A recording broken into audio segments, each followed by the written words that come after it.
session. My name is Marcela Melo Rincon. I'm the coordinator of the initiative of the International Network of Women of EU-LAC. I'm really pleased to welcome you to this session in the framework of the 66th session of the Commission of the Status of Women. We wanted to launch this event that we denominated as EU-LAC Women as key actors of climate action and reduction of disaster risk. Let me tell you some technical details before we get started. Today, we have simultaneous translation from English into Spanish and from Spanish into English. In order to use this feature, you'll find at the bottom of your Zoom screen an icon that says interpretation with the form of a globe. You just click there and you'll select the language of your preference. We also have the chat available for you to share any information, comments, suggestions, and questions. If you are watching the session through our Facebook channel, please, you can share your comments there and we'll see that at the end of the session. The session is being recorded and the video will be available as soon as possible in our YouTube channel. Please bear in mind that at the end of the session, we'll send a short survey through the chat. We really appreciate if you would fill the survey because this is good feedback to assess our work. Finally, I'd like to remember all the panelists, if possible, to turn your camera on during all the session and please respect the time we agreed upon. Now, I give the floor to the president of EU-LAC Foundation, Lera Pahin, the creator of this initiative. Now, I give the floor to you, Lera. Thank you very much, Marcela. Good afternoon, everyone. I'd like to get us started by welcoming you here to this session, this event EU-LAC Foundation is organizing. We are very happy, all of us here in the foundation. I'd like to appreciate your participation here and specifically the group that inspired this initiative, all the women that have been participating during this initiative that are a part of this Women's International Network now, contributing with a lot of ideas. They really are interested in participating. And of course, as we do know, every initiative gets started in a conversation, a sort of energy exchange. And when it's among women, it's special. We must recognize that this initiative has been growing very quickly. That's why we are extremely happy. What is more, I'd like to welcome all our authorities and officials, ministers, and representatives of different governments.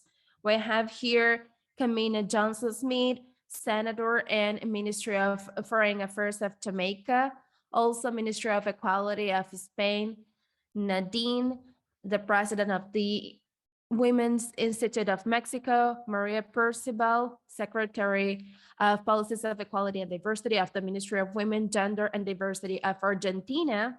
And also, of course, I'd like to welcome my dear friend, Luis Felipe Lopez Calva, Regional Director for Latin America and the Caribbean of UNDP.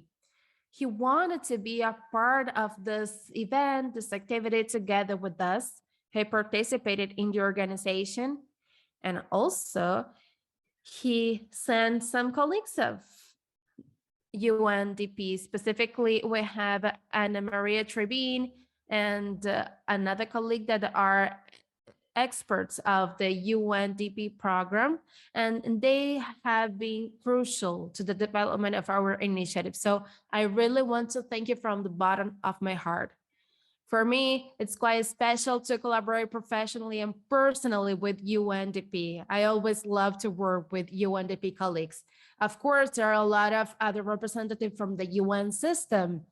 We have representatives from EU-LAC, FAO, UN Women, and also the European Commission that has been supporting this initiative a lot, specifically Euroclim and Eurosocial. Those are different organizations that have been helping us a lot. Of course, we have other colleagues that have been working with us, Carolina Foundation and Politics Network, but mainly we want to thank all the women that are committed to the work of this Women's International Network from Latin America, Caribbean, and Europe. We aim to provide a safe space to exchange ideas and working towards commitment, equality. And mainly, I want to thank Marcela Melo, Marta Aris, and Juana from EU-LAC Foundation because they have been working very, very hard to get this event and this project done. They have committed to this initiative since the beginning, providing a lot of effort, work, and energy into this project. So thank you very much for that. Today, we are gathering here for the launch of this Women's International Network with participants of Latin America, Caribbean, and Europe. I'd like to get started with the context and the space specifically. We have always thought that the Commission on the Status of Women from United Nations probably would be the best possible context to launch an initiative with the characteristic of this initiative. But this is a very challenging moment due to the situation we are facing in the world right now. We have several conflicts that are, of course, having a huge impact on women and children. I cannot forget this, and I should probably have an objective or concrete perspective, but we mustn't forget of mentioning Ukraine, what is happening in the war in Ukraine, and show our solidarity with millions of refugees. A lot of them are women and children that needed to leave their country with a lot of uncertainty, fear, and alone, of course. So from now on, we need to show solidarity and commitment to all those women, as well as every other woman in the world that are suffering consequences of different wars and different armed conflicts. So we really want to express our commitment to every single person in Ukraine suffering the consequences of the war. What is more, we are still facing the consequences and the problems that were arise right after the pandemic of COVID-19. This is still showing different consequences in the economic and social field for all our regions. We want to place women one more time at the core of the agenda towards creating a response to this problem. Women have been suffering a lot due to the pandemic because probably women are have the highest participation in the care system, and of course we are not very participative in the decision-making spaces to create responses for the pandemic crisis. That's why right after analyzing those learnings, we want to insist on the need of develop analytical capacity from women to provide responses to crises as the ones we are facing now. As I mentioned, we want to empower women to be part of those decision-making processes. Furthermore, it's very important to understand that those challenges we are facing nowadays and the importance, the relevance of including women in decision-making processes, it's even more and more urgent. And of course, in the framework of the Commission on the Status of Women of the UN, is the best possible space to think about this, about women's rights and the collective inspiration we have in this network. What we want is to build a world with equal opportunities to women and men. Of course, thinking about women's rights, the past, the history, is a background with very important pillars that will help us to continue fighting for the future.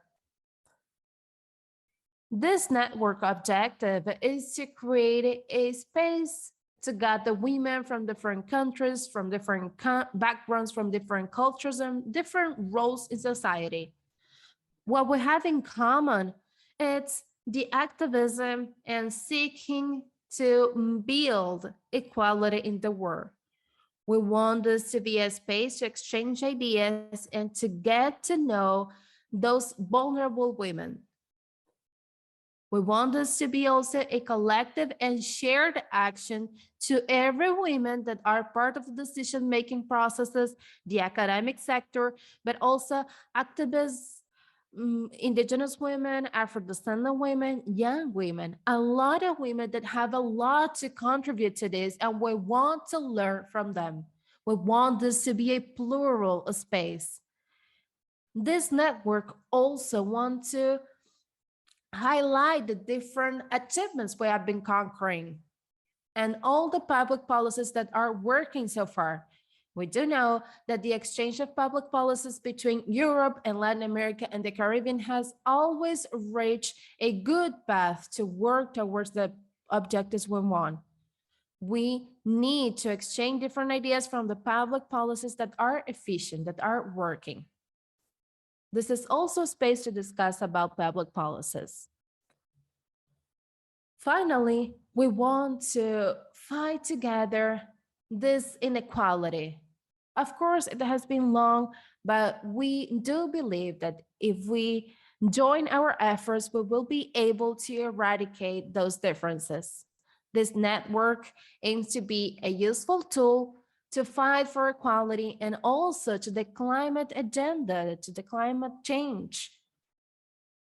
Women have been one of the most important pillars in the fight for sustainable goals, sustainable development goals, and climate change actions. Therefore, both regions want to work together trying to achieve those goals. That's why for me and for us, it's a huge honor to launch this exchange space tool, which is our Women's International Network. And we want this to be a solid space. Of course, this was initiated from commitment, but also from an informal space. And we want to structure in a co-organized manner, trying to achieve all the goals we have. Also, we want to provide visibility to all women leaders from different profiles, trying to strengthen this collective commitment. This should be also a plural, diverse, multidisciplinary space with solidarity and complementarity, because the world we are living right now and our Agenda 2030, which is our roadmap, have thought that only considering all the goals and having all the resources and all the perspectives, we will be able to tackle the challenges we have ahead of us. I only want to point out that we have a collective commitment. We want women to move forward, to make progress together. We need to share experiences, share public policies, transformative policies, and trying to work together to build an equality agenda. Together with the members of this network, we already have identified some topics to start working on this. We will start talking about climate action with the gender perspective, because as you know, once again, women are the ones suffering more the climate change actions or the climate change consequences. That's why we want to get started with a support, diversity preservation, and our planet health. As well, we identify economic challenges as another topic that it's a priority to our agenda, as we are in an economic recovery context. Of course, we need to talk about peace, justice, solidarity institution as well, with the gender perspective one more time. Women are commonly peace actors because in the world, we're always trying to pursue peace. Resolution 1325 of the UN Council, the Security Council, highlights the role of women in the process of prevention of armed conflicts. This is a very important role we have specifically nowadays. Therefore, today we will have a space to share experiences, to talk about specific objectives, specific goals when talking about climate change actions. And we have here a lot of panelists, ministries, secretaries, and women in very important hierarchy positions. But before starting with our panel and giving the floor to my colleagues here, I'd like to share with you a video recorded by the director of UNDP. It's a video recorded by Luis Felipe Lopez Cala. He was a key piece to organize this event today, and he's also sharing with you some opening words. So let's play Luis Felipe video, please.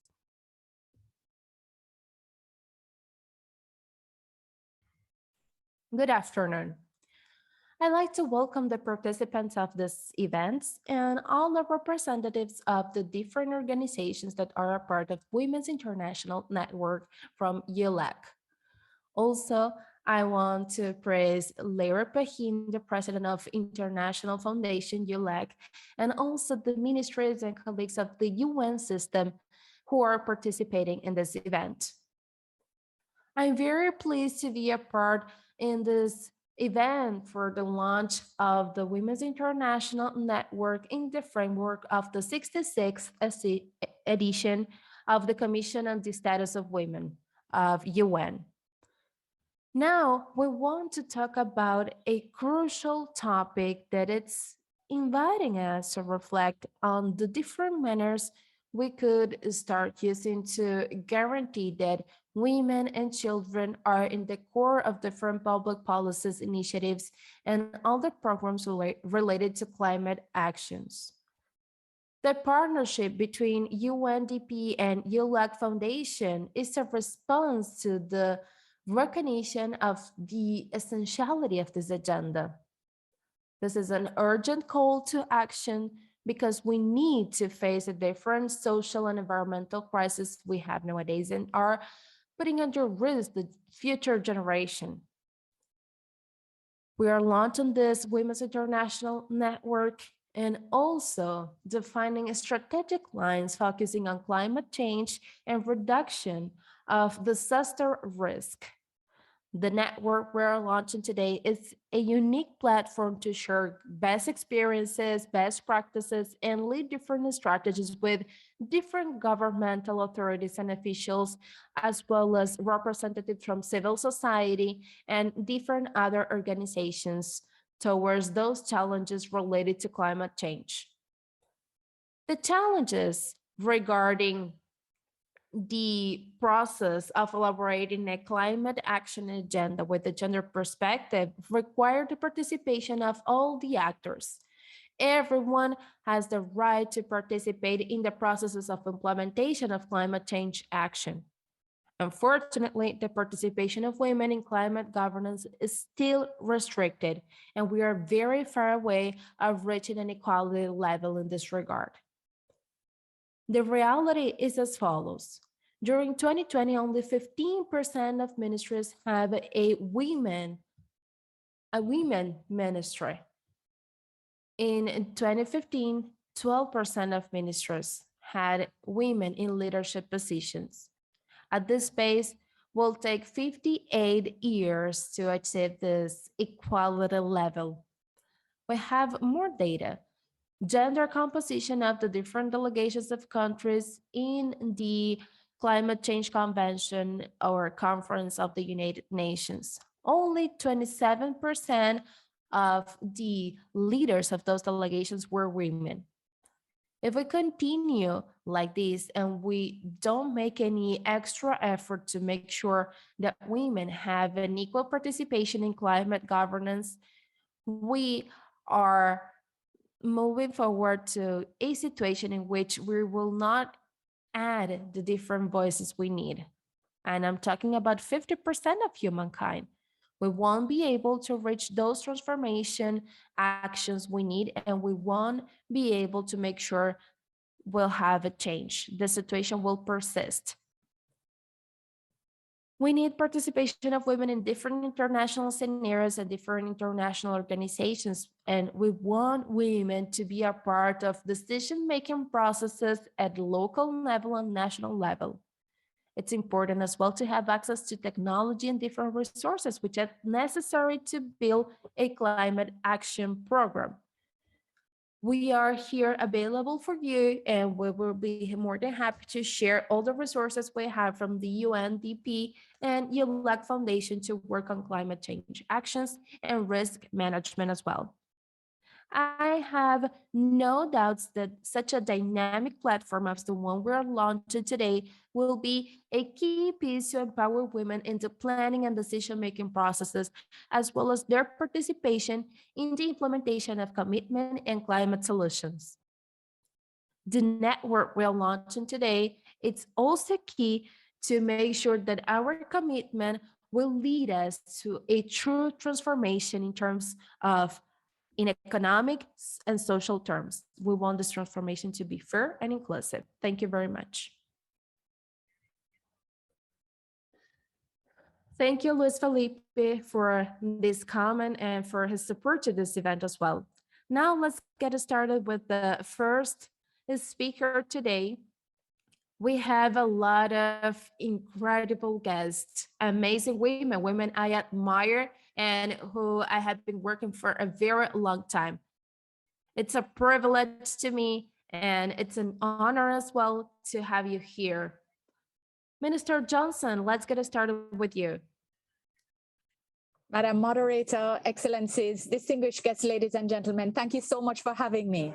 I have to say to start that this event is extremely well timed and well contextualized in the context of the CSW 66, and that demonstrates the coherence and synergy of the work on which we wish to embark. And that makes me even more proud and more honored to be a part of this network and to undertake the work that we have in front of us. In respect of course, the fact that we're addressing broadly critical issues that affect women and that affect the world at large, climate change and gender equality present themselves to us as areas of layered importance for us as areas of work to which we must dedicate ourselves. When we look at the EU-LAC bi-regional partnership, we recognize that it provides a sound mechanism for cooperation in these areas. And we believe that strategic approaches can be taken in a few areas that touch on both. We believe that the area of climate finance, which is particularly important for SIDS, and even more so for those of us with high debt burdens, because we are constrained by our inability to adequately invest in the public infrastructure development, climate change adaptation measures, and to address the loss of earnings and the capital requirements that are caused as a result of damage to infrastructure as a result of disasters, and climate change intensifies these. We believe the area of technology and knowledge transfer is also critical for us to look at, because we do need to ensure that we're providing innovative solutions to ongoing efforts to implement effective climate change adaptation measures at the national and regional levels. And we also need to look broadly at capacity building and technical assistance, which facilitates much needed best practice exchanges.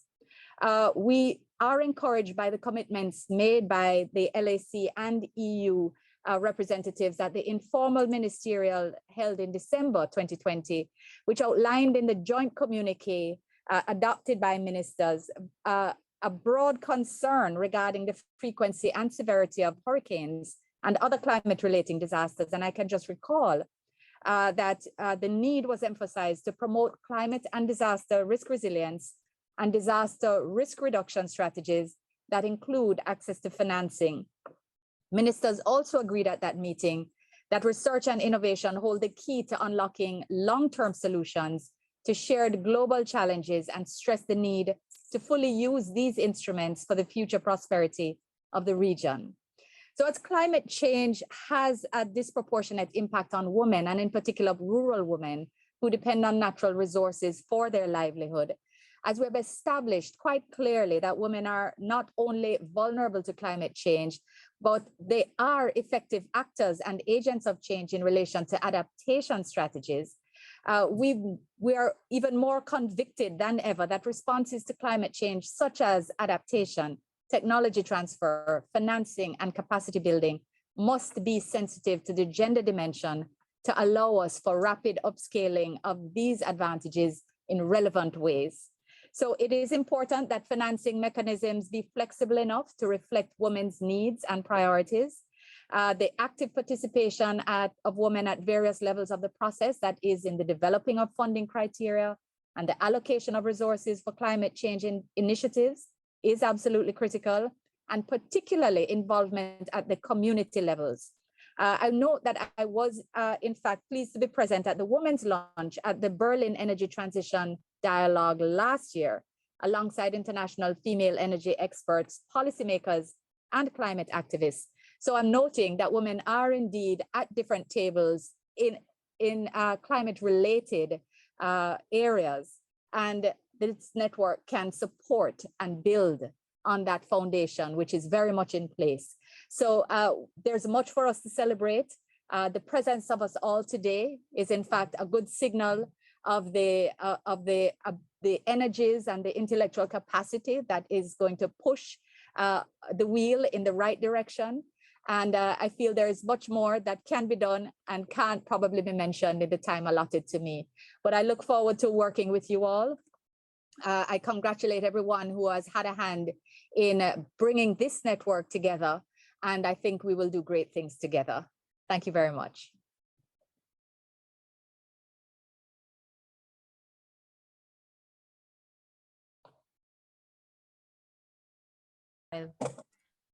Minister Montero, good afternoon.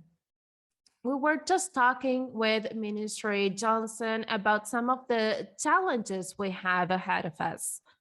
Some of those challenges were introduced in this meeting of equality ministries from Europe, Latin America, and the Caribbean that took place some weeks ago.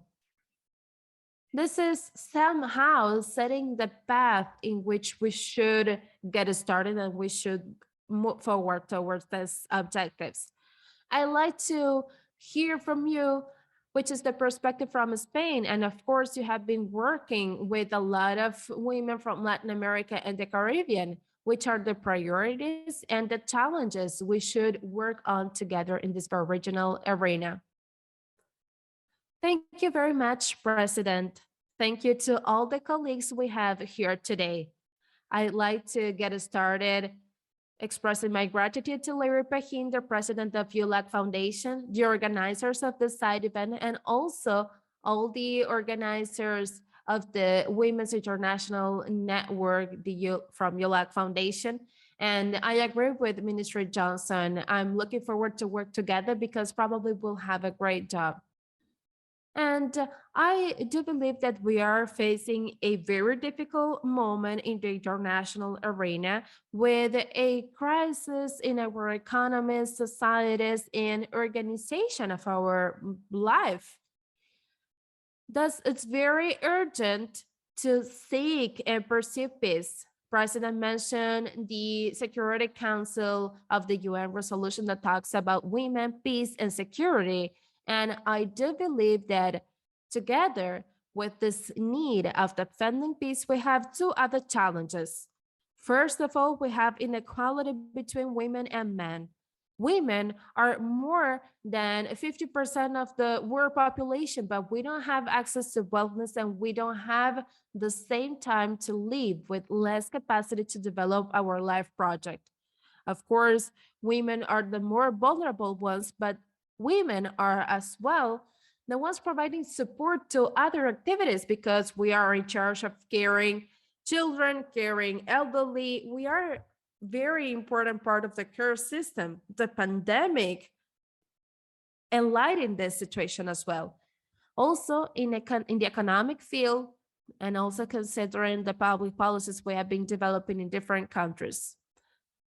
The feminist economic theory mentioned this as a contradiction between capital and our life, because our economic system is not paying attention to necessary tasks to provide support to the rest of the life cycle. The other challenge has a lot to do with our world, our planet, our nature. This contradiction between capital and nature, because the economy is not considering that we live in a world with finite resources. We have a crisis of access to different resources, water, raw materials.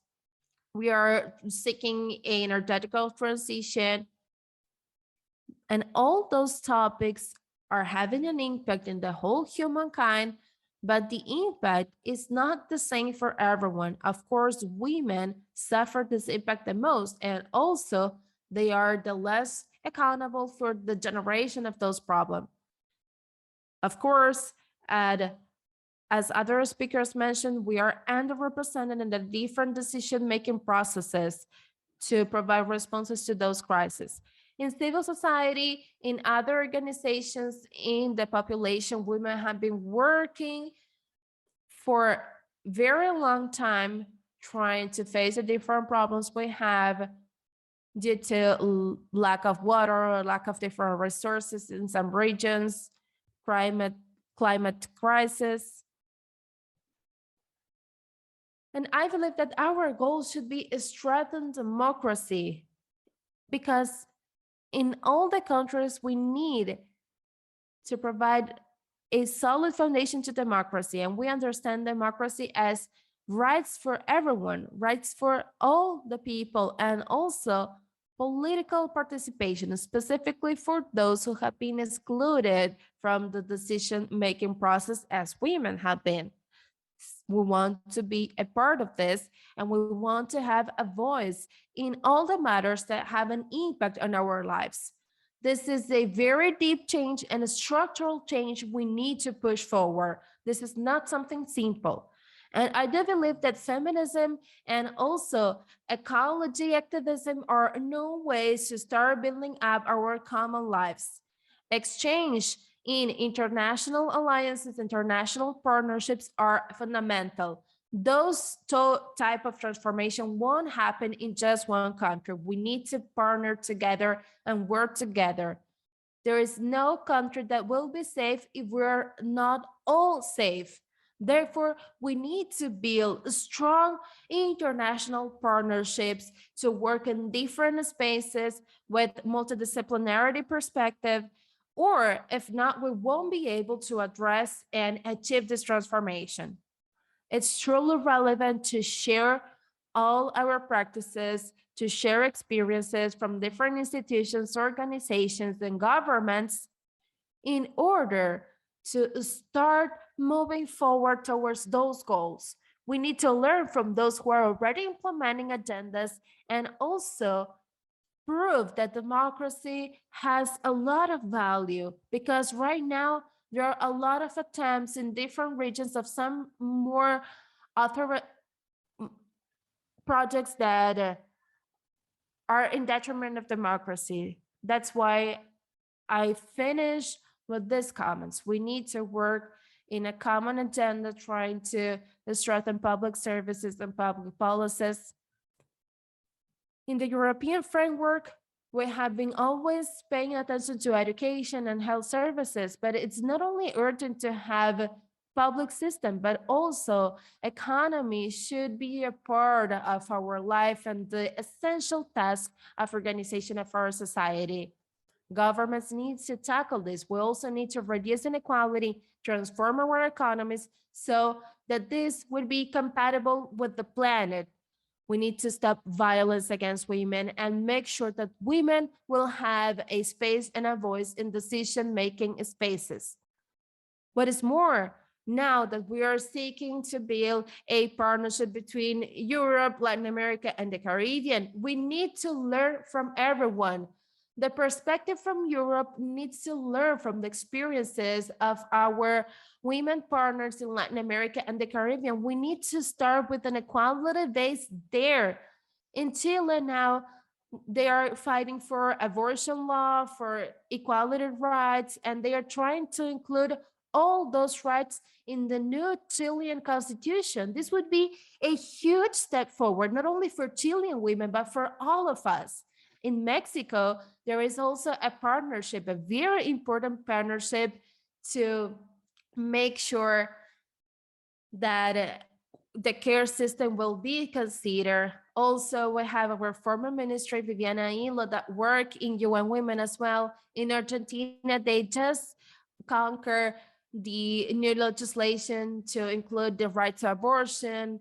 So there is a very important need to learn from our colleagues in Latin America and the Caribbean here in Europe. This is also a strategic action, and this network would be the right place to boost this.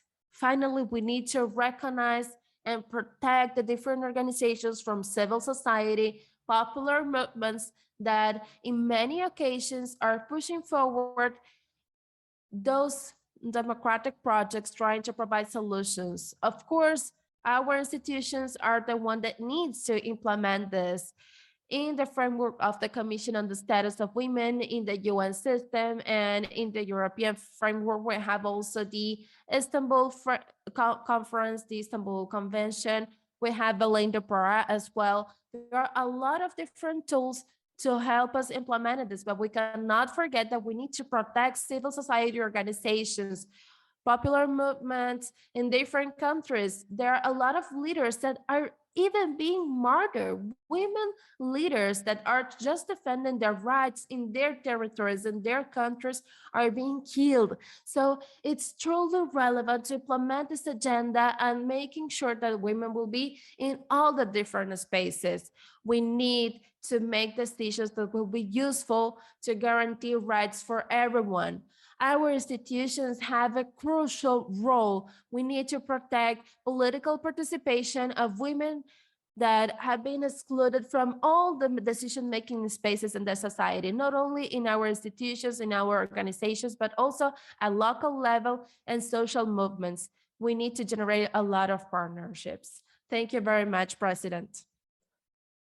Thank you, Minister. You mentioned a lot of important topics. We precisely need to start working on a space to follow up the different actions and to learn from each other.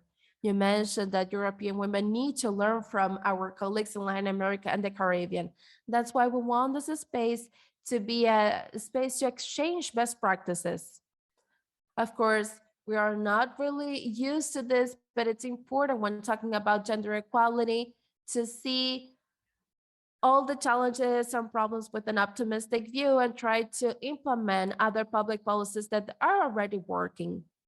You mentioned some other topics such as the healthcare system and the relevance of having women as activists of the public policies, fighting for climate change, gender violence, and a lot of other projects. I know that in the Mexican Institute, they have been working a lot for many years in different partnerships to tackle those goals, as Irana mentioned. So I like Nadine to talk about some of these topics as well, because we will be able to start working together in this context. Thank you very much, Larry. Thanks for having me. I also like to express my gratitude to Luis Felipe Lopez Caldas for his message, for his video. It's very important to be here with those women that we have here. We are new friends because we will start walking in a common path. We have Minister Johnson from Jamaica, Minister from Argentina, a lot of very important women. For us, it's very important to be a part of this Women's International Network, this EU-LAC network. This will allow us to strengthen collaboration links between both continents. Now, more than ever, as you already mentioned, we are facing a historical moment that makes me very sad. We have words nowadays, and also some initiatives seeking for a paradigm change. Fortunately, we have here a lot of women leaders to create a change. This space for international cooperation and multilateralism, it's very relevant, and it's more relevant because we have two different regions that have a common perspective and common respect for each other. I believe that working that way, we can move forward faster. In the framework of the 66th edition of the Commission on the Status of Women, we are focusing on climate change, reduction or prevention of disasters. But as you already mentioned, even though climate change is bad for everyone, the impact is not the same for women and men. In Mexico, we commonly include this topic in our agenda because women in rural area, indigenous women, and Afro-descendant women are suffering this impact a lot. Indigenous women, Afro-descendant women, and women in rural areas are the ones who have a better perspective about what we need to care regarding our planet, our nature, and our territory. That's why for the Mexican government, we established this as a priority. We want to boost the role of international women leaders in the participation, elaboration, and design of environmental public policies and disaster risk reduction public policies as well. Our participation in the COP26 with the representatives of Mexico pointed out the need to have a perspective considering gender inequality, indigenous people, and it was important to recognize their support and their contributions to climate change. In the conference, we presented a platform to work with local communities and indigenous population, as well as young people working as negotiators. We had this proposal. At a regional level, Mexico has been the leader of an initiative with other states trying to include women in different decision making and response processes related to climate change. Women in those spaces are not only receiving government practice, but also creating new initiatives. We have a woman leading the Ministry of Environment. It's also someone who, with a lot of experience in cooperativism, working in rural areas and defending our territories. We are very proud of this. And I like to highlight the Schezman Agreement approved in our region that seeks to guarantee equal participation and justice. It was a, an agreement signed by Mexico, and I like to consider this as a reference of one of those best practices we have been mentioning. It would be very interesting to promote this agreement in other regions of the world. This is a very important agenda that is placing in the core of the project all women defending our territories. At national level, we recognize the work of our indigenous women, Afro-descendant women, and women in rural areas. We are trying to get the most out of our resources in a sustainable way in our different territories. We have a reforestation program for that in Mexico. It's called Sembrando Vida, and this have been providing a lot of benefits for women, recognizing them as change agents. Also, we are using different public policies tools or instruments regarding climate change, and we included this in our national programs for women and men equality, our interinstitutional group for gender and climate change. We have been working on a project to include the gender perspective, and also a project to have access to different territories for women to work in rural areas, also indigenous women. And we have been issuing certificates to have right to a specific space of land to work in their own territories. We are also sure that in order to women to participate actively in the climate agenda and work in all the different fields of public and private lives and sectors, we need to boost the care economy as one of the key sectors. We need to implement different public policies with climate justice.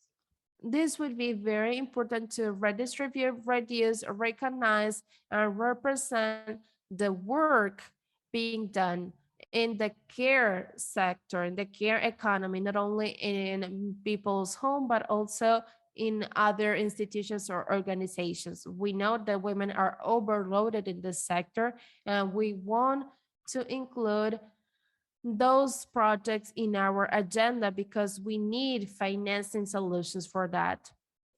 Our government has been promoting the access to different rights, freedom rights, because women should be able to decide on their own time. Now we have a law that it's pending of approval. It was presented in our Senate, and we are trying to generate a reform in our constitution to include some other rights. The Ministry, Irana Montero, already mentioned something about this from the Spain government, and EU-LAC is a part of this initiative as well, which is a project we have together with UN Women right after the Equality Forum.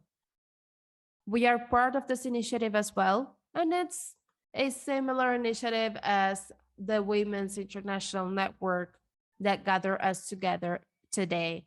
We have 55 members in a cooperation, co-creation, and collaboration space to share different practices, discussions, and generate institutional participation to implement this agenda at a local and at a global level. We need to learn what is working in other places.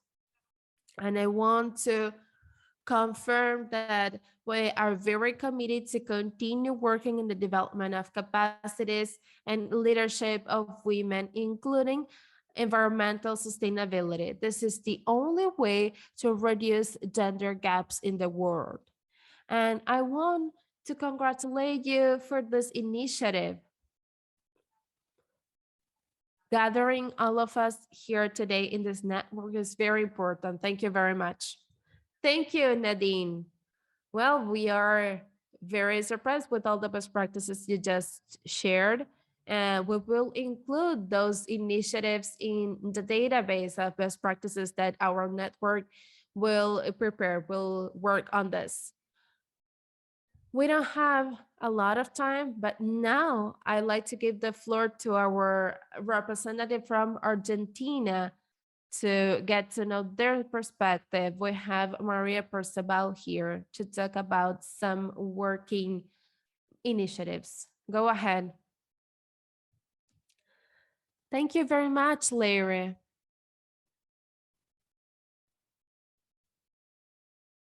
Our Ministry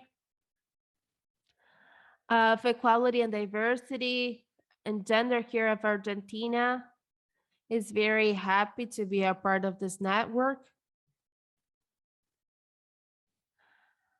I'd like to mention that we are very committed, very happy to participate in this network as representative of our ministry and different organizations. This is a very important initiative, including women from Latin America and the Caribbean. Feminism nowadays, with the different principles and the different resources we have, are a focus to tackle the different challenges we have in the international community. Human rights, development, and peace are the three pillars, some of the most important pillars of United Nations, multilateralism, democratic policies, and equality. That's why I'd like to share with you some news. I have here an official communication. We were able to achieve a very important achievement in terms of climate disaster prevention. Today, we received this official communication. In every working establishment in which people are working with more than 10 other people, regardless the working conditions,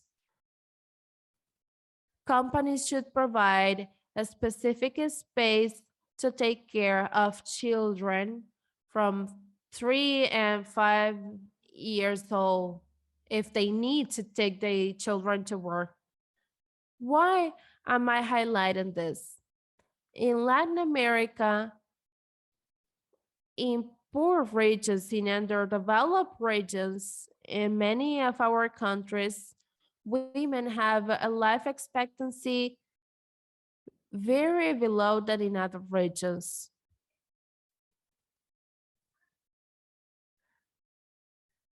We have been reducing the possibility of providing them an inclusive environment and a healthy environment for their development. Indigenous women represent the double of other Afro-descended and poor women in our region. Climate change and disasters caused by climate change are in the core of this society problems. In Latin America and the Caribbean, we have some of the most violent cities in the world. 42 out of 50 cities in the world with the highest rates of violence are in Latin America. The countries with the highest rates of femicides are in Latin America. We have some of the most dangerous countries for women, women in rural area, indigenous women. That's why the Schezman Agreement won't be a magical solution. There are three axes in this agreement. Those are very relevant axes. Guarantee rights to access to environmental solutions. Make sure that everyone have access to different resources and promote the access to instruments allowing security and protection of everyone. Schezman Agreement was inspired in an international convention against forced people leaving the countries, children. That's why the convergence between European Union and other regions will allow us to make this initiative universal. As Nadine mentioned, we are committing ourselves with this initiative towards the 15th Summit of Regional and International Women organized by EU-LAC Women that will be held in Argentina, in the city of Buenos Aires, in November this year. We want to invite you to be a part of this, and our call of action will be to environmental justice, a partnership between Europe and Latin America. And we would like to name this after Berta Cáceres, a very important woman. We are only considering destruction based on the consequences of the capitalism and this male society.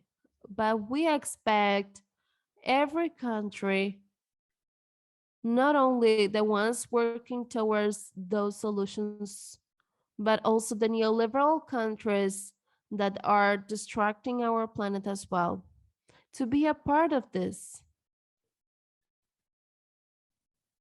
Here in Latin America, we are the region that has the highest amounts of debts. Our president mentioned in the Glasgow summit that we do need the Paris Agreement to be implemented. We need an environmental materialism.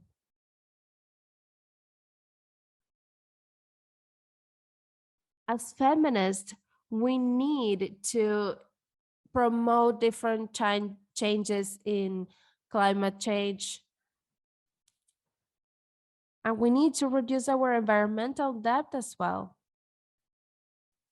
Even as underdeveloped countries, this is something key to survive and outcome the COVID crisis, the new fascism crisis as well, and also women inequality and gender inequality crisis. We need an environmental multilateralism, an agreement for technological transformation, technological adaptation, and also to value those resources to move forward towards climate change solutions. We need environmental justice, and environmental justice is equal women justice because this is inclusion as well. And the relevance of politics for us, for women, and for feminists is not only linked to a specific declaration of our government, but yes, we need different proclamations from our governments. Thank you very much. Thank you, Marita, for this message. We need to transform our countries and include in the core of our political agenda the equality of opportunities. Now, let's continue with the next speaker. We don't have much more time. We are a little bit delayed, but we want to talk about the agenda we are preparing and the initiatives we are trying to pursue as initiatives for the climate change. Now I give the floor to Ana Maria. I'd like to express my gratitude to all the ministries for their time, their commitment, and their work today and in the future here in our network. It was a huge privilege to have you here. Thank you very much. Ana Maria, the floor is yours. Thank you very much, Larry. Now, we will talk about one of the working lines of our network, seeking that Europe, Latin America, and the Caribbean turn into key actors for climate action. Today, we have with us Pilar Cancela Rodriguez, Secretary of State for International Cooperation, Ministry of Foreign Affairs, European Union and Cooperation of the Government of Spain, Jolita Budkeviciene, General Director of International Associations of the European Commission, Antonella Cavallari, Secretary General of the Italy Latin America Organization, ILA, Anna Westmas, Director of the Gender Affairs Division of the Economic Commission for Latin America and the Caribbean. Almut Muller, Secretary of State and representative to the European Union in the city of Hamburg.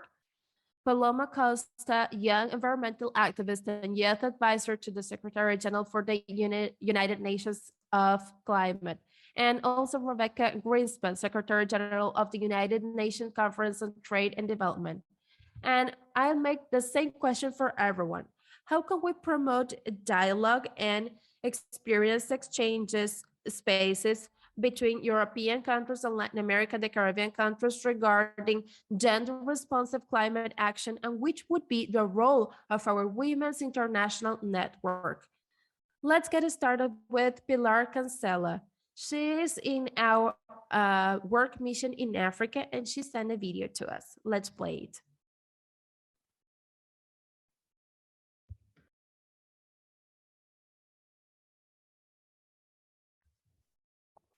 Good morning, everyone.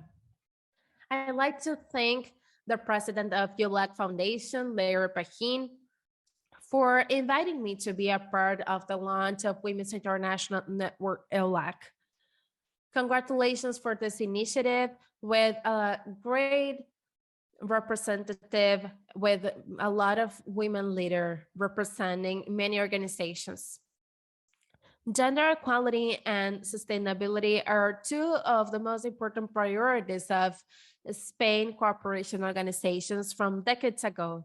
This is a process that we need to strengthen. And we have two strategies in cooperation in Spain, such as gender and development and environmental sustainability. Regarding gender strategy, when nobody else was talking about the origin of feminist and also the environmental strategy as an initiative seeking for economic, social, and environmental sustainability, including different measures to gender transversality and their different goals and action lines. Without any doubt, women are fundamental to generate a sustainable change. We contribute to resources economy and the fight to poverty, as well as construction of development and democracy. Our support and our contributions should be recognized in different spaces, providing this as a priority, setting this as a priority to the green economy. However, in the context we are facing now due to the pandemic, it has been put in evidence that crises are not something neutral because this had more impact in women and children. The response of Spain cooperation to this crisis was to place gender issues as one of our priorities. This is our top priority. That's why we decided that gender perspectives should be transversal to all the actions, and we wanted to promote women participation as change agents. Also, we need to include gender perspective in all the initiatives we have from the government of Spain. And those are some of the priorities to move forward towards the Agenda 2030. Our final goal is to achieve the exercise of human rights in a sustainable environment as a mechanism to overcome this inequality and injustice gap affecting women. What is more, our actions should seek to support women as autonomous agents, actors in the Latin America, Caribbean, and international scenario as well. I'm sure that this Women's International Network from EU-LAC will contribute a lot to all the objectives we have been working so far, and I hope that we can celebrate together all the achievements. Thank you very much. Now, let's give the floor to Jolita Butkeviciene, General Director of International Association of the European Commission. Thank you very much. Good afternoon, good morning, everyone. It's quite hard to talk right after the Secretary of State. But before answering your question, I would like to highlight the vision of President Larry Pahin because she was the one that got this initiative started. I believe that we made a lot of progress in terms of gender equality and climate change. Of course, we have been talking a lot about those different topics in some different spaces, but until now, we haven't had a single space to reflect and think about this. That's why for me, this network it's a very important space. And now it's a very important moment to do this. In Europe, we have different policies to promote different changes, environmental issues, climate change, risk, disaster reduction, and all those topics are priorities in the European region. Of course, this is not only a challenge that has a lot of impact in this negative context, but we also want to build an agenda to try and address both topics. I mean, gender in the context of climate change with a positive agenda. Latin America and Europe have different countries, institutions, and organizations that are working in the coordination of different actions and policies that have already identified good practices that we could share. And we could start elaborating this positive agenda right after those initiatives. In the framework of the Regional Conference of Women in Latin America and the Caribbean, they adopted a declaration regarding gender equality and the empowerment of all women and children regarding policies about climate change and the reduction of disaster and risk of disasters. We need to continue moving forward. There are other strategies as well. It's important to strengthen the coordination between different national mechanisms. We need to include women in different policies regarding climate change and reduction of disasters and risks. How can the European Commission contribute here? We have different cooperation programs with Latin America and the Caribbean. Probably you already heard about some of them, Eurosocial and Euroclaim as well, that have been working in the different agendas. Let's talk about Eurosocial, for example. This is a program that has been working during the last 15 years, and they're working as well in the strengthening of different institutions, in different processes, and working with different public policies. We have gender equality policies, and we are promoting women's rights in the framework of Eurosocial program. And also, we want to work in the framework of climate action. Eurosocial also included the gender topic in many dialogues between European Union and Latin America. What is more, the Euroclima program work in a lot of different initiatives that are very important for the implementation of different contributions at national level. They have 18 member countries in Latin America and the Caribbean, and they have been working a lot with the environmental ministries, and they have a working line focusing on gender equality. But this is not the core of their agenda. Last year, we worked together with the Chilean presidency in the COP25, and we were part of the delegation regarding climate change and gender equality in the conference. We also have technical cooperation programs not only Eurosocial and Euroclim, as I mentioned, but others. And we have been trying to find coincidence points to elaborate this agenda in order to achieve further achievements, further steps. In this context, and with the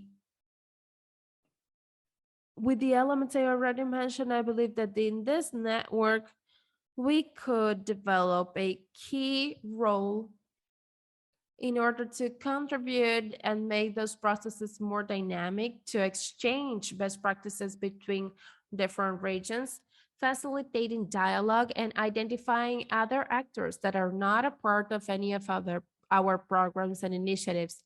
And also we need to work together with civil society, the academic sector, both in Europe and in Latin America. I believe that we have the opportunity now to gather together people from different areas, from different fields, and unify our knowledge. This will allow us to generate changes, and I believe that the outcomes will be greater than the different parts that are a part of this initiative and are working individually. Thank you very much.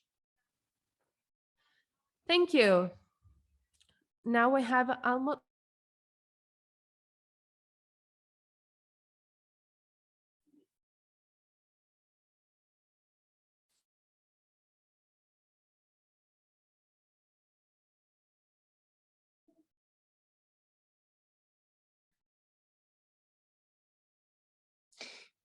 Thank you so very much, Anna, and ministers, colleagues, dear President Delaire. It's a real privilege to be here, and I greet you from Hamburg, the proud host city of EU-LAC Foundation.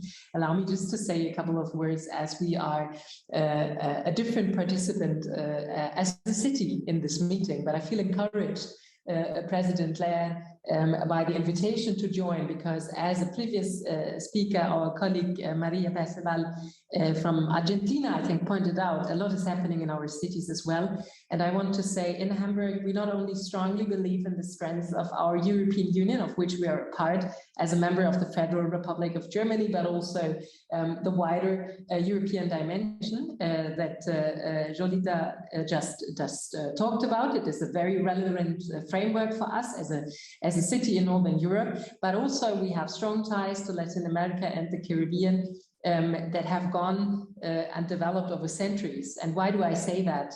Because I think it's an excellent initiative.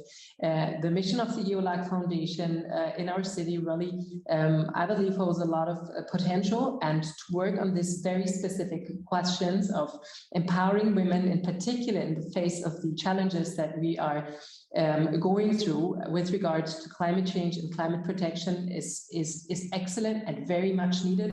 And there is indeed a great deal of potential. We're excited about being a part of this initiative. And my thinking oscillates more around the idea of how can we help convene cities that would align with our policy goals from both sides, from the European Union space and the Latin America and Caribbean space. And I would be very happy to make a contribution if that was considered a relevant one in the network.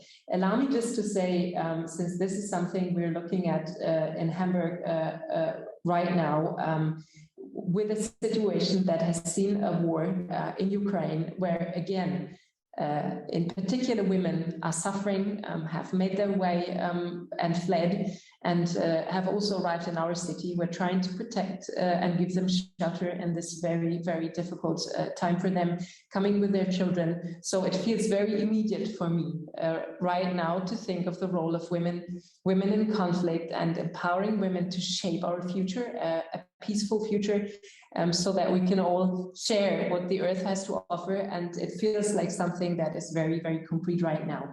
Let me just use, and I know time is limited, again, the opportunity to thank President Blair and all those who have been engaging in this. It is very impressive to see the energy, and we fundamentally believe that empowering women, which is something that the federal government of Germany has also been embarking on a lot more with the new federal government in power.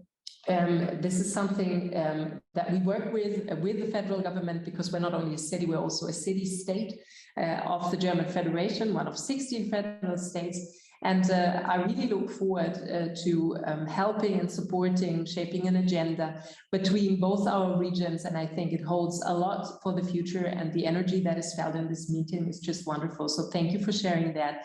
And I wish us all really a very good and strong future collaboration. Thank you.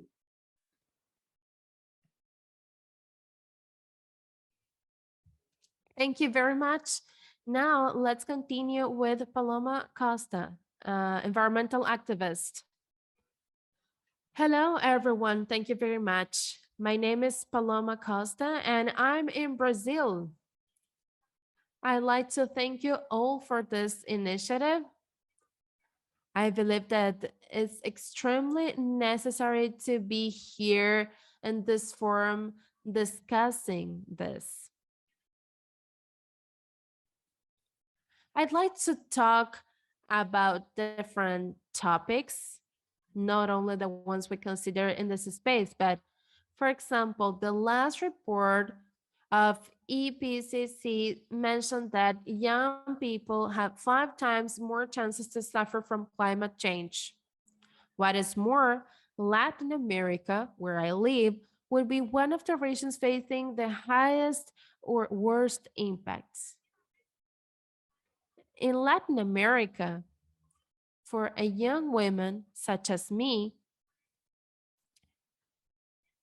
who suffer from threats just for being a woman, and even worse if it's an environmental activist such as me, it means exactly to have a death sentence.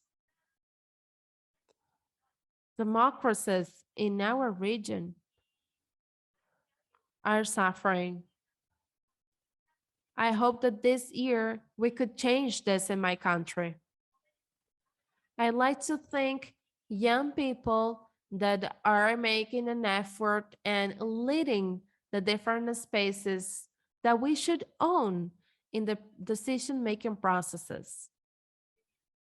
In this regard, considering all the threats and all the problems we are facing in our regions, I'd like to say that, in my opinion, cooperation should mean the exchange of climate education.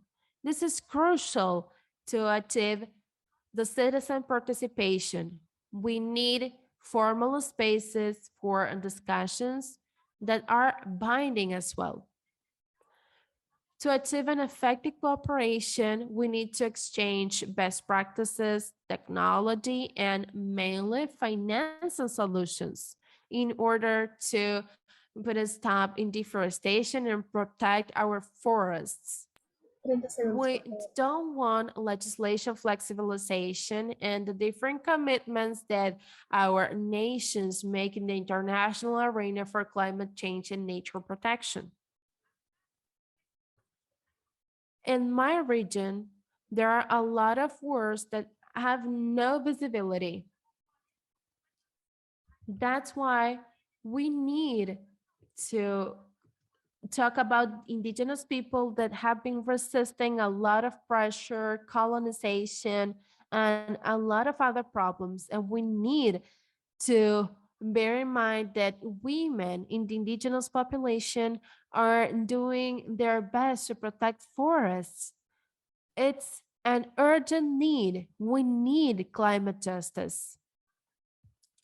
Young people that have been working in different actions right now, when the people that should make decisions are not making decisions in a responsible manner. For a long time, young activists have been trying to make a declaration of what we want for our region, for our present, and for our future. So I'd like to support this initiative, this network. Finally, what I'd like to ask you is agility. We are in the middle of the pandemic, in a crisis, probably the third world war is coming up. We are in the middle of a climate collapse. We have a lot of oppression, a lot of violence. We don't have more time. We need to act now. We need to reboost our hearts, our minds in order to cooperate and assure the possibility of having a future for all generations and especially for women who suffered the most. I don't have anything else to comment, but my message was supposed to be very straightforward. If we want to change our current state with all the violence that women are suffering and this climate crisis, we only need to unify efforts. Thank you very much for this initiative and for this space to think about everything that is going on. Thank you very much. Thank you, Paloma. Now, let's continue with Antonella Cavallari, the Secretary General of the Italo-Latin American Organization. I'm sorry because I made some changes. Some of the participants said that they needed to leave. That's why we made some adjustments in the agenda. Yes, I'm so sorry about this. I was supposed to talk before because I don't have many time, but I want to express my gratitude.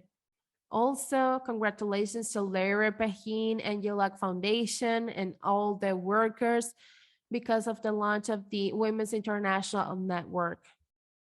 I believe that creating different spaces in which both regions unify efforts, share, it's something vital. We need to work in a synergy.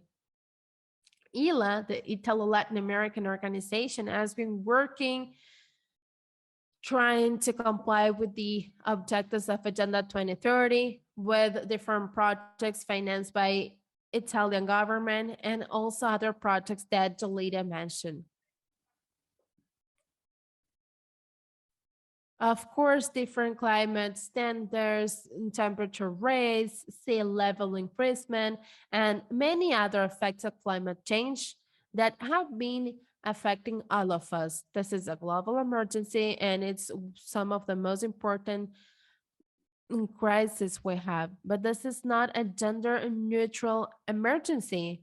Other panelists here mentioned this, specifically Pilar Cancela mentioned this. We need an urgent action. We need to coordinate our actions and to provide multidimensional solutions.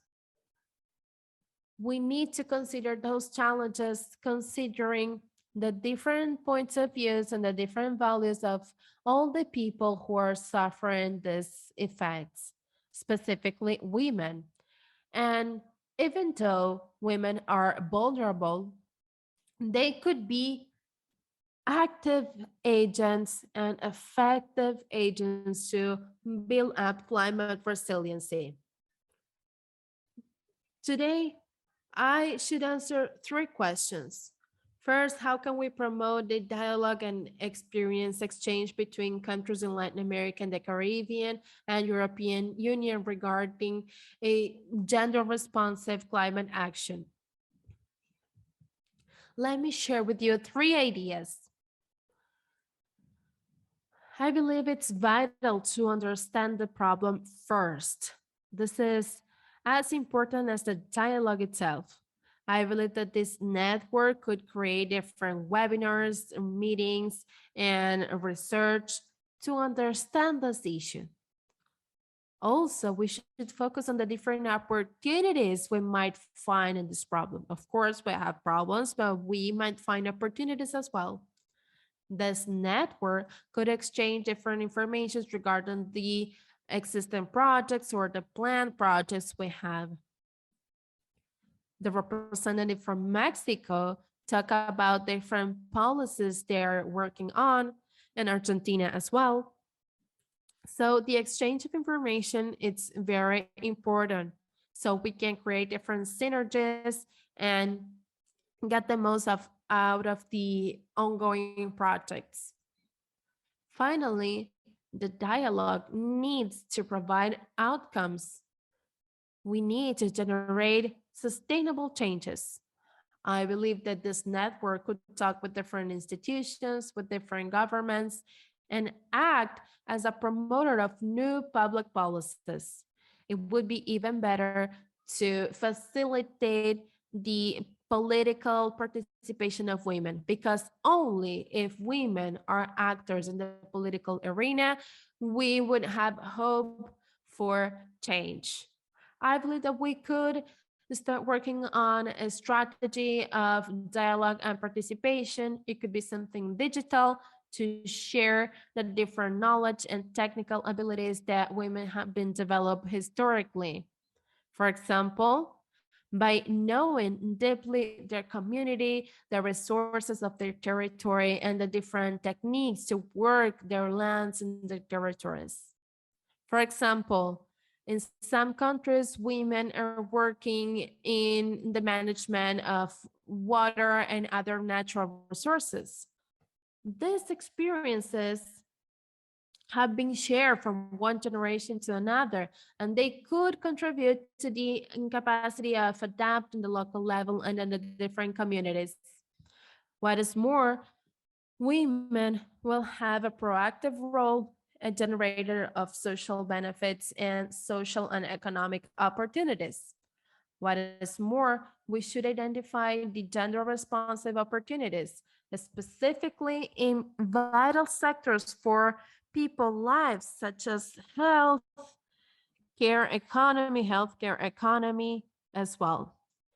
In the framework of your social program, we were working together with the Inter-American Commission in a specific declaration. It would be interesting to have them in this network as well. Food security, food safety also are important topics with different projects that train women, for example, in precision agriculture or other topics, sustainable development, improvement of different services such as energy, transport, infrastructure, and other topics. In my opinion, the network could act promoting the dialogue and experience exchanges. This is my vision. The second question was, which should be the role of this Women's International Network? And I believe I already answered this in order to save time, so I won't mention any details. But let me insist on this. It's important that the network promote the gender perspective in legislation, in public policies, and national strategies.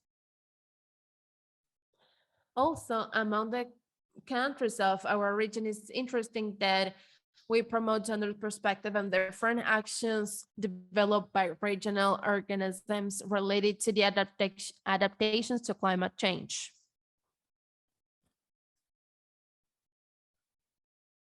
I mentioned before that women can contribute a lot in different areas. Also, when talking about financing solutions and donors, and this is very important, we need to try and reduce economic, social, and cultural barriers such as inequality to access different resources, including credit lines and training programs as well. This is stopping women to use and benefit from the different climate actions. We need to include everyone from the financial point of view. Finally, they asked me as well, which could be 3 strategic actions to boost the dialogue during 2022. First of all, I should mention informed participation. We could have different activities to inform leaders regarding specific consequences on climate change. Of course, we need to provide the opportunities, but also train people.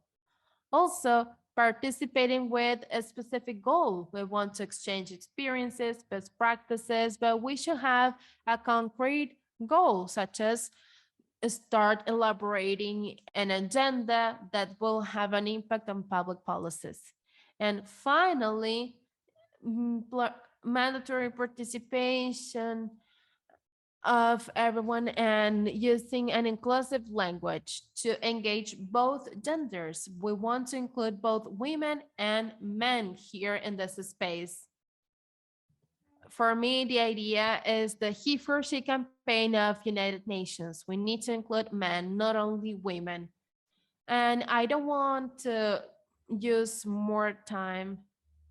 I just share some ideas that we could continue deepen later with the organization, with other representatives in order to start working concretely in other activities. Thank you very much. Thank you. Now let's give the floor to Anna Guesmes, Director of Gender Affairs Division of the Economic Commission for Latin America and the Caribbean. Thank you very much. Good afternoon, almost good evening there in Europe. I'd like to thank Larry Pahin, the president of EU-LAC Foundation, that invited us to this network. Alicia Varsana and I are a part of this network, as well as Luis Felipe Lopez Calva and Ana Maria Trevin, that it's a part of this panel as well. I want to praise the ministers that talked before me, Marita Percival from Argentina, also all the panelists that are a part of this session today, and especially also Rebecca Greenspan that will be at the closure of this panel.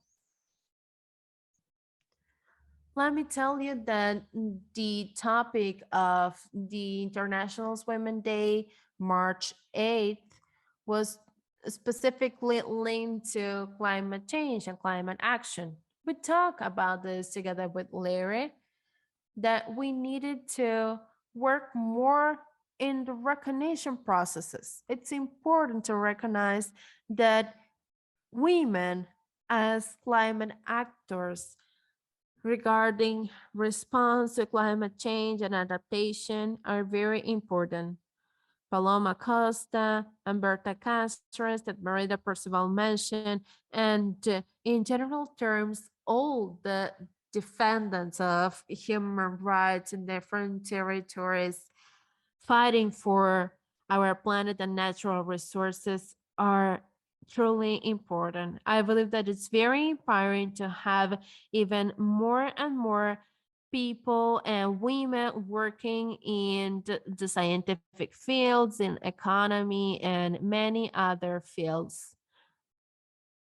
As Luis Felipe mentioned at the beginning, it's very important to place women in the core of everything, and we need true and full participation. We need to turn down all the stereotypes that have been around that says that women cannot work together, because we have been working together for more than 100 years, and we have been always telling the world that we want peace and development, and we do need to be a part of decision-making processes. For Latin America and the Caribbean, this is something crucial because this region is the one that suffers the most climate change consequences and climate disasters. What is more, the COVID-19 pandemic had a huge impact in this region. Latin America and the Caribbean is facing a lot of structural problems as well. That's why we also could work here in our network of different institutions and organizations about the idea of redistribution. This is key not only for Latin America, but also for Europe. The idea of redistributing not only power, but also resources, wellness, work, and of course, some of my colleagues already mentioned this, Irene Montero, Nadine Gassman, Ana Maria, it's an expert regarding this as well, and Mariano Albaeza from UN Women knows about this. And I'm talking about time and sustainability as some of the most important points of our discussions. I believe that from EU-LAC, we have been working together with different governments in the region to promote sustainable actions to promote gender equality. And we want to move forward to a society that can recognize the links or the ties between society, economy, and the environment, promoting a multilateral relationship, changing the previous development paradigm. And Delita mentioned this, it's very important to measure GDP in a different way. We need to change the measurements regarding development. The region is contributing to many things, but I'd like to mention two different items. We have an organism here in the framework of EU-LAC, which is organizing a conference for women together with UN Women that during the last 45 years have been promoting an inclusive, progressive agenda. And now we'll have the next conference. It will be the conference number 15, as Marita Percival mentioned, that will be held in Argentina. And we'll talk about this healthcare economy. This is the foundation of our society because we need to focus on life sustainability as a premise, as one of the most important principles, trying to articulate the lives of people with our planet. This would be a great opportunity to exchange ideas between Latin America and the Caribbean. What is more, the European Union, through the European Commission, it's focusing a lot on this transformation. What is more, as Nadine Guzman mentioned, we have a Schezman Agreement, which is the first agreement that considered a human rights perspective, and it's binding. Now we have 25 country members that signed this agreement. The last one was from the Chilean president, and we will be participating from EU-LAC as well. Here in the chat, you have this information, but in January, we had the Regional Conference of Women, and for the first time, different ministries and officials from different United Nations agencies work on a declaration to include gender perspective, intersectionality, intercultural issues, and human rights in different policies and programs together with financing solutions. Minister Johnson already mentioned this. We are working in the adaptation and mitigation of climate change, and this it's a very important contribution that our region is promoting, and Santiago Group is one of the leaders in this sense. We have a lot of countries participating, and we hope that this will develop more and more commitment in the upcoming days. This declaration is reassuring as well the relevance of care policies and social protection policies. The region has made a lot of progress in this sense, and we have been working together with UN Women in integral care systems. But what is more, we need to work in climate change policies and also responses to extreme disasters. We do know how is it to work in humanitarian conflicts or disasters. I believe that we need to share the willingness to work together and the commitment as well. And now let me talk about the second question, which are 3 strategic actions. Now we have a very interesting moment that we can move forward in a shared dialogue between our regions in the international arena. We have the second gender plan in the framework of the United Nations Climate Change Conference, and Europe and Latin America can contribute a lot in this regard. We already talked about this, but I believe that learning and exchange are very important elements to transform our reality with the gender and security perspective. And I believe that Europe and Latin America have a lot to share about this. Larry already talked about this. And once again, the idea of power, resources, and time redistribution, as well as the reduction of the violence level.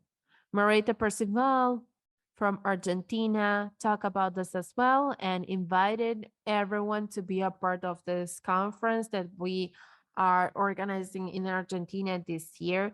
And I believe it's a very important moment to generate a civilization change. This is time for change, and we are seeking a real change. Alicia Varsana from ECLAC mentioned this as well. What is more, we need to recognize the efforts of gender perspective in public policies to tackle climate change actions. And by recognizing this, we need to increase financial resources, technology transfer, as mentioned in the first panel, as well as the development of capacities. We want to make sure that we have enough resources to provide assistance to development. And the declaration mentioned this as well.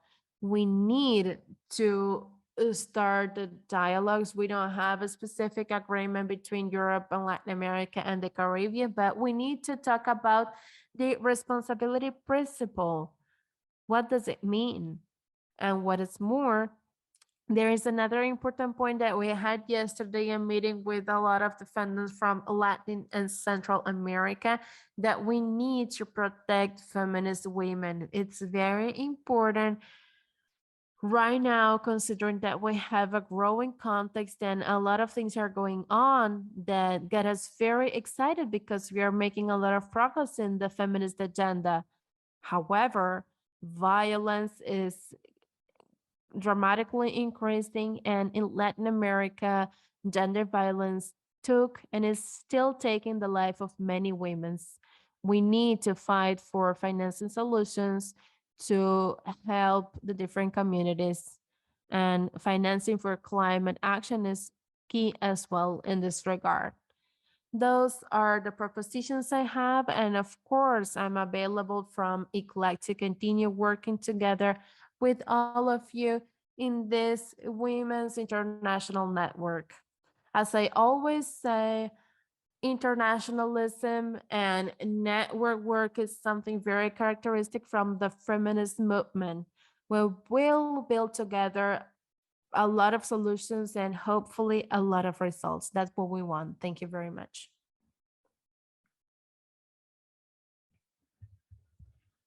Thank you, Anna. This is the end of our panel, and now I give the floor to Larry Pahin, the president of EU-LAC Foundation. Thank you very much, Ana Maria, and thank you to all the participants of our panel. We will have now for our closure with two amazing women. They have been waiting a lot. It has been a very intensive month in United Nations, and we have Maria Noel Baeza, who is the UN Women Regional Director for Latin America and the Caribbean. Thank you very much for being here. I know you were very busy, but thanks for your time. I give you the floor. Thank you, Larry. It's a pleasure to be here with you.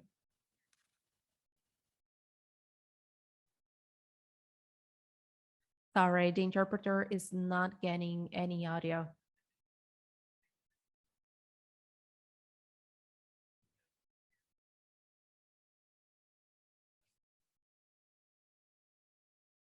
It has been a pleasure to hear my colleagues' comments, and the network works is very important. Probably we are not realizing how important networks are. I'm sorry, Maria. Maybe you're having connection issues because we cannot hear you well. I'm sorry. I'm very happy to be a part of this network. You can count on me. Can you hear me now? We are having trouble to hear you. Okay, let me try again. What I was saying is that I'm really grateful for this opportunity. I do strongly believe in networks. Networks are the best mechanism to raise our voices, to exchange ideas, and to be stronger. As you know, we have the Commission on the Status of Women right now. We would be working together in New York, but unfortunately, the pandemic and the sanitary crisis stopped us from being a part of this in person. But we are expecting conclusions on Friday that will allow us to continue working toward different changes. And we want to deal with climate change, mitigate climate change consequences, and continue working with all the actions that from many, many years ago, women in our region, indigenous women and Afro-descendant women have started. Those discussions are very productive and allow us to listen to each other's comment and reach together conclusions in order to continue making progress.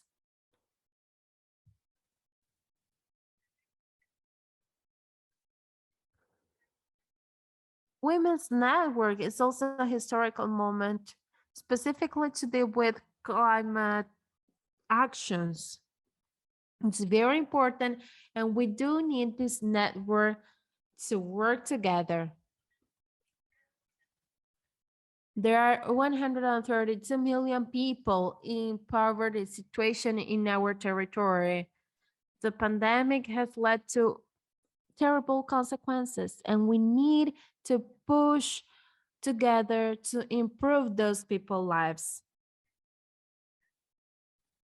Anna and I, working together with the CLAC and also with all gender and equality ministries in the region, are very happy. I'm sure of this. We'll have this conference in November in Buenos Aires, that it's a very important moment to talk about our planet and to have a space to share our comments. The impact on climate change and on women are problems that we need to face together. That's why promoting and guaranteeing the participation of women leaders in this space is a priority. We cannot allow that civil society will be shut out. We need to transform our societies. I do not believe in transversalization. I don't like this word. I believe that we need to talk about gender transformation and equality. Equality for everything. I'm tired of the different initiatives we have had until now, that it's a step forward and then another step back. We need equality. Equality in the decision-making processes, and there is a specific place to decide on the investment for climate change actions. And I believe that working together in this network, we have a lot of chances to achieve great things. Together, we will be able to do more and more. Thank you very much. Thank you, Maria. Of course, we wanted to have you here. It's very important to count on UN Women. I hope we can meet in November in Argentina. This is at least a sign that the pandemic is at least allowing us a little moment to gather. Of course, you have a lot of great ideas for the common work in our network. And before finishing our session, I'd like to give the floor also to another very known woman working in different organizations, who is Rebecca Greenspan.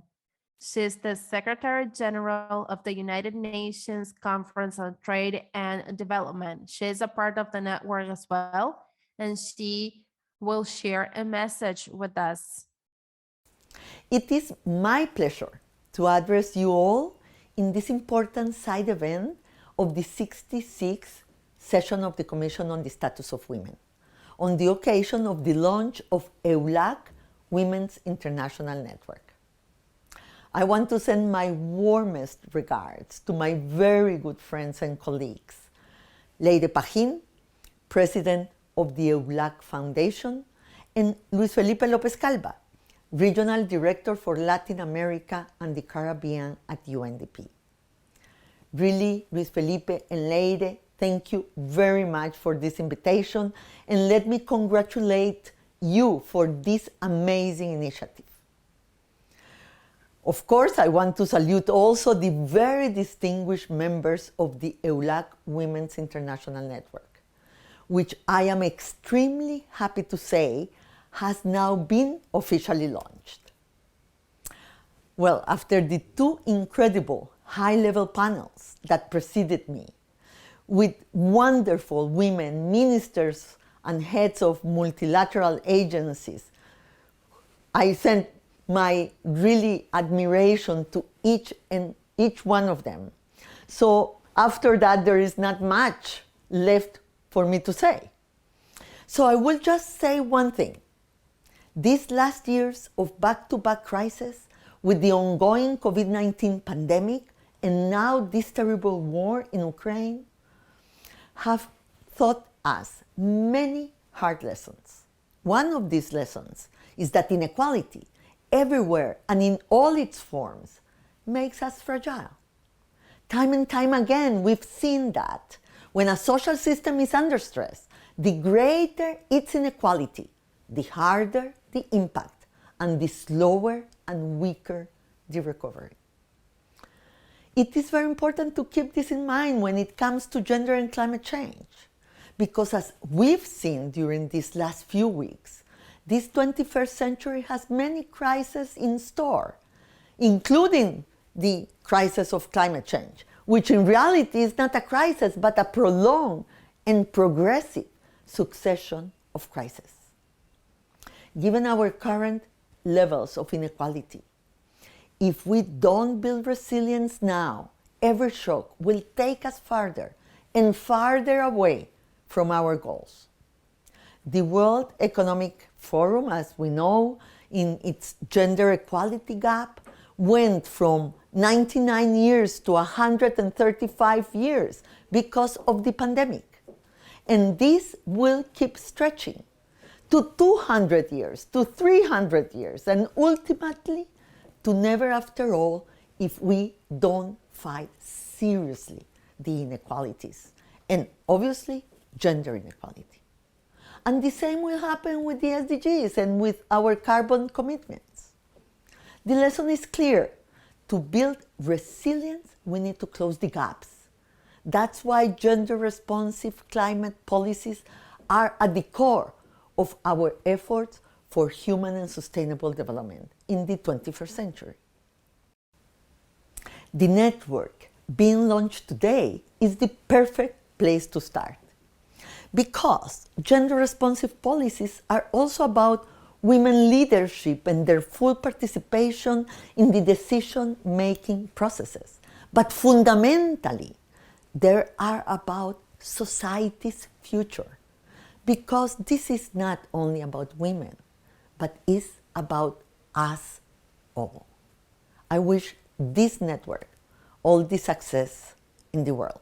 Thank you very much. Well, with this message from Rebecca Greenspan regarding the relevance of our network to create the resiliency that we need to overcome the crisis, it's very important.